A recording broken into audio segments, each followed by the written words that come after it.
Hello my YouTube family, Radhe Radhe. एक बार फिर से स्वागत है मेरे एक और नए करवा चौथ ब्लॉग में।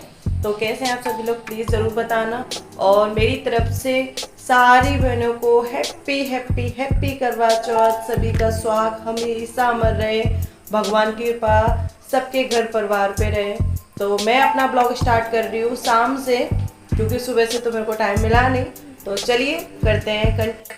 यहाँ पे मैंने हल्दी से लीप के चौक बनाया हुआ है, चावल के आटे से उस पर लगाई हुई है चौकी, उस पर आसन बिछाया। अब हम बिठा लेंगे अपनी गौर माता को। ये है हमारी गौर माता जो कि हमने आटे से बनाई है। गांव में बहुत से लोग मिट्टी की बना लेते हैं। मिट्टी के 5 कंकड़ अगर नहीं मिलते हैं तो आप आटे से गौर माता बना सकते हो। अभी गौर माता को रेडी नहीं किया है, अभी इनको तैयार करना है। हमारे यहाँ पे पूरा जो करवा चौथ को सामान यूज करते हैं सुहाग का, वो पूरा नया होता है, एकदम कोरा। तो पहले चढ़ाते हैं गौर माता को, फिर वही श्रृंगार खुद लगाते हैं। और यहाँ पे मैं अपना करवा भर रही हूँ, मतलब कलर कर रही हूँ, उस पर रंग रही हूँ।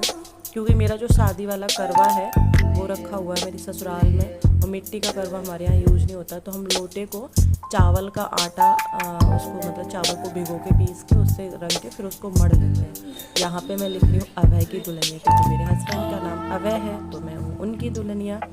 उसके बाद में मैं करवे को भरूंगी। आप लोग बताना आपके यहाँ करवा भरा जाता है कि नहीं। हमारे यहाँ करवे में सबसे पहले डालते हैं हम पोहा, फिर हल्दी की गांठ और पैसा। उसके बाद में हम 7 सादा पूड़ी, 7 मीठी पूड़ी और बहुत सारी मिठाइयाँ, ऐसे 5 से 7 आइटम कर देते हैं। देखिए मेरा पूरा करवा भर गया। उसके बाद में हम रख देते हैं साइड से, एक चौक के कोने पे रहता है गौर जी का करवा और एक पे रहता है हमारा। तो गौर के जो करवा होता है कलश, उसमें हम पानी भर देते हैं। यहाँ पे मैंने 2 दीपक जलाए हुए, क्योंकि एक मेरा जला रखा रहेगा और एक से मैं आरती करूँगी। आप लोग भी अगर पूजा करते हैं ना तो 2 दीपक ज़रूर जलाइए। अभी गौर माता को रेडी करना है। ये फरा है आटा के, छींके और फरा से हमारे अर्घ देते हैं। और ये सारा चीज़ हमारी गौर माता का है। अभी तो प्लेट खाली रखी है, अभी इनको हम भोग लगाएंगे। तो अभी गौर माता को रेडी करके अब हम रेडी हो रहे हैं। तो कुछ इस तरीके से था मेरा लुक, सिंपल सा, क्योंकि मेरे को टाइम ही नहीं मिला। तो सबसे पहले दीपक को प्रज्वलित कर लेंगे, यानी दीपक जला लेंगे, क्योंकि हमने बोला ना सबसे पहले दीपक जलाना चाहिए।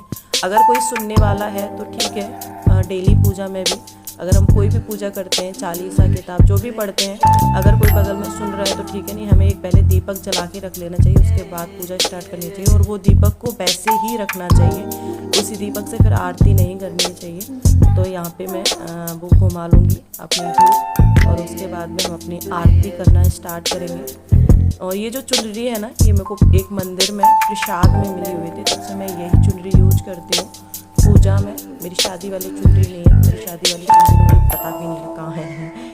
तो अभी सबको बिंदी लगा देंगे। और पता है यहाँ पे एक ट्विस्ट की बात बताऊँ मैं, मेरे को जो कैलेंडर होता है ना, उसमें पता नहीं होता कि इसको बिंदी लगानी। तो मैं देखती हूँ ना, जिसमें भी गोल बिंदी छपी होती है माथे पे, उनको तो मैं बिंदी लगा देती हूँ, और जिनके टीका लगा रहता है उनको मैं टीका लगा देती हूँ। तो हल्दी और रोली का टीका। उसके बाद में हम सभी पहले गौर माता को, फिर कैलेंडर में जितने भी लोग हैं सबको सिंदूर लगा देंगे। हमारे यहाँ लाल वाला सिंदूर चलता है पूजा में। हमने देखा है बहुत से लोगों को, मतलब जहाँ हम रह रहे हैं बिहार साइड, इधर ऑरेंज कलर का सिंदूर बोलते हैं, बट मेरे यहाँ पे जो लाल वाला होता है ना, उसी को सिंदूर बोलते हैं। और जो ऑरेंज वाला होता है उसको हमारे यहाँ बंधन बोलते हैं, जो कि बजरंगबली पे चढ़ता है, उसको हमारे यहाँ बंधन बोलते हैं। इंगूर, जो इंगूर होता है ना, हमारे यहाँ इंगूर को ही सिंदूर बोलते हैं।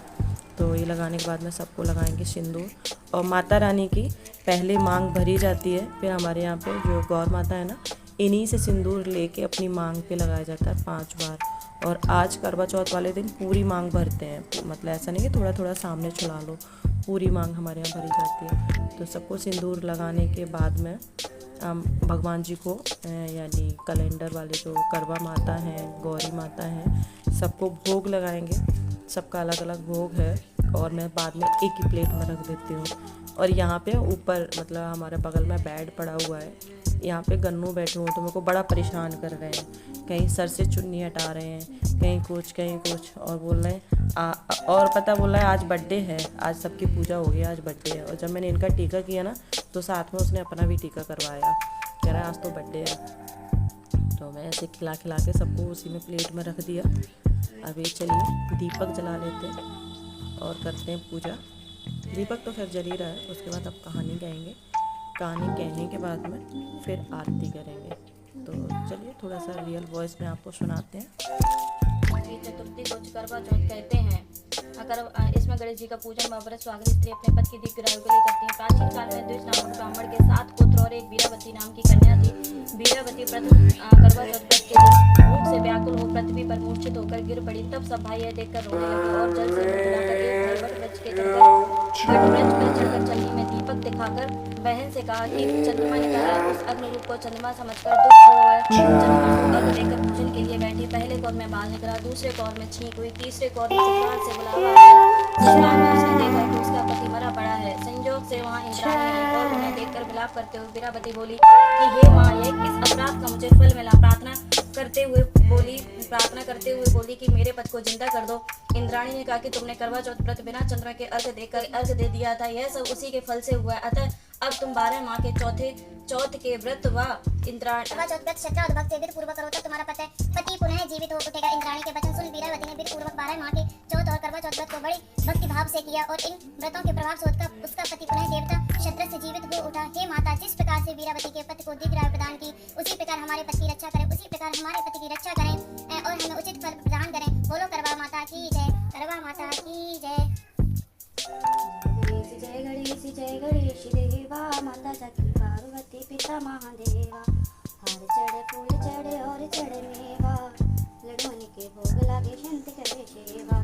गणेश जी की आरती के बाद में हम माता रानी की आरती करेंगे। और यहाँ पे दीपक में बहुत ज़्यादा हमने घी भर दिया तो बत्ती टिकी नहीं रही है। सेवत नर नारी ओम जय अम्बे गौरी, कंचन थाल विराजते अगर कपूर भाती, मैया अगर कपूर भाती श्रीमाल के। यहाँ पे हम आरती कर रहे हैं माता रानी की। और जब तक हम आरती कर रहे हैं तब तक गन्नू कहीं नीचे से भोग उठा के खा रहे, जो मतलब माता रानी को भोग चढ़ा हुआ है। कहीं बार बार घंटी उठा रहे। यहाँ पे मैंने बहुत स्पीड लगा दी, कोशिश करी है छोटा से छोटा वीडियो बनाने की, क्योंकि लॉन्ग वीडियो फिर कोई वॉच नहीं करता है, स्किप ज़्यादा करता है, इसलिए मैंने बहुत छोटा तोड़ मोड़ के बनाया है। यहाँ पे आरती होने के बाद में फिर अब हम लोग जाएंगे छत पे।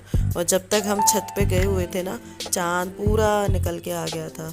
हम लेट ही आज बहुत लेट हो गए। और ये हमारे यहाँ करवा चेंज किया जाता है, क्योंकि हमारी जेठानी वगैरह होती है तो जेठानी के साथ कर लेते हैं, और जेठानी नहीं होती है तो ऐसे ही चेंज कर लेते हैं। मतलब जो गौर माता करवा होता है तो उससे। आप लोग बताना आपके यहाँ पे ऐसे करवा चेंज करते हैं क्या। और इसमें पता है ऐसे होता है कि जब इधर से उधर उठा के घुमा के रखना होता है ना, तो आवाज़ नहीं होनी चाहिए। अगर आवाज़ होगी तो हस्बैंड वाइफ में झगड़ा होता है। और मेरे हमेशा कड़र आवाज़ होती है, क्योंकि दोनों स्टील के बर्तन रहते हैं, बड़ी आवाज़ होती है। उसके बाद आ गई हूँ मैं छत पे सिर्फ पिक डाली हुई है, मैंने वीडियो नहीं बना पाई क्योंकि अंधेरा था और बंदर शोर मचा रहे थे। उसके बाद में नीचे आके मैंने पति महोदय का टीका किया और अपना व्रत खोला। और पति महोदय ने बोला मेरे को वीडियो में मत लाओ, इसलिए मैंने उनको हाइड कर दिया है। सॉरी, मेरे हस्बैंड की ना हाइट बहुत ज़्यादा है, आप लोग देखिए। और इसी के साथ करते हैं आज की वीडियो का एंड। Thanks for watching. मिलते हैं नेक्स्ट वीडियो में, तब तक के लिए बाय बाय।